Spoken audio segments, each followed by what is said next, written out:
menjadi tempat awal Rasulullah di dalam perjuangannya menyusun strategi yang akhirnya berhasil merebut Mekah yang kita kenal dengan Fathu Makkah.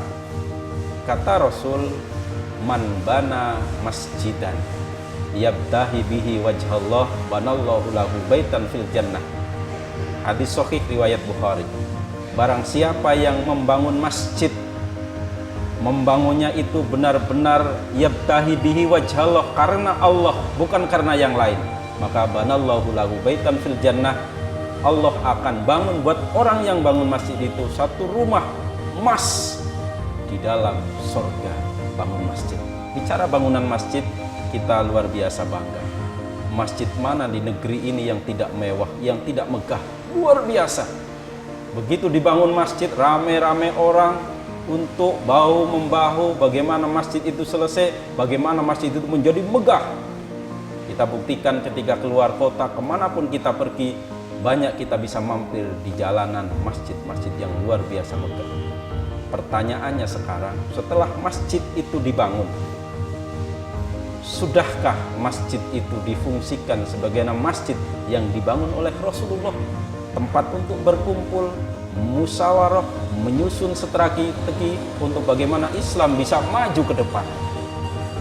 Kita sering prihatin setelah masjid dibangun megah, dengan begitu mewahnya, dengan begitu biaya besarnya, begitu mahalnya, tetapi masjid tinggal masjid. Kadang di masjid itu kita gaji, kita pekerjaan seseorang yang kita kenal dengan profesi marbot. Dia nyapu, dia yang bersih-bersih ngepel, dia yang azan, dia yang imam. Jamaah kadang cuma 1-2. Itu keprihatinan. Masjid hari ini, pemirsa sekalian dimanapun berada yang kami cintai dan insya Allah dirahmati oleh Allah Subhanahu Wa Taala, nasibnya tidak bedanya seperti kurung batang. Bicara kurung batang, ketika bicara kita rame-rame untuk menyumbangkan 1 rupiah, 2 rupiah, 100.000, 200.000, bikin kurung batang. Orang kemudian merasa saya pasti nanti akan mati sehingga terpanggil untuk bisa berpartisipasi bagaimana kurung batang bisa dibuat. RT-nya, RW-nya, lurahnya, pengusahanya, masyarakat biasanya, semuanya ikut partisipasi. Tetapi setelah kurung batang itu jadi, dari stainless umpama, mungkin juga yang lebih bagus lagi daripada itu, dari tembaga itu kurung batang dibikin, kemudian ditawarkan. Pak RT, Pak RW, siapa silahkan yang lebih awal mau masuk kurung batang. Semuanya enggak, RW-nya enggak mau, gue belum mau mati. RT-nya suruh masuk kurung batang juga enggak mau. Saya belum deh, Pak RW dulu.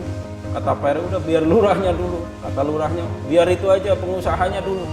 Semuanya saling dorong-mendorong, tidak mau untuk lebih awal masuk ke kurung batang itu.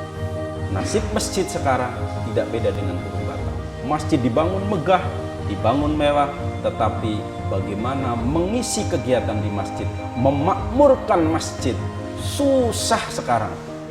Innama ya'muru masajidallahi man amana billahi wal yaumil akhir.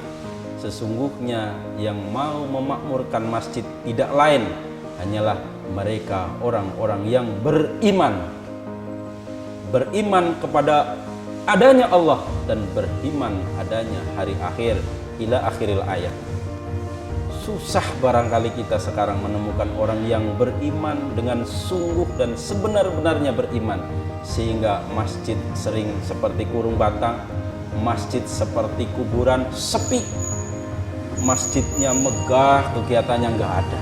Satu contoh, mohon maaf, di daerah kami ada satu masjid megah, tetapi di samping remajanya juga sudah mulai ogah-ogahan untuk datang ke masjid. Kadang pengurusnya yang takut tergeser.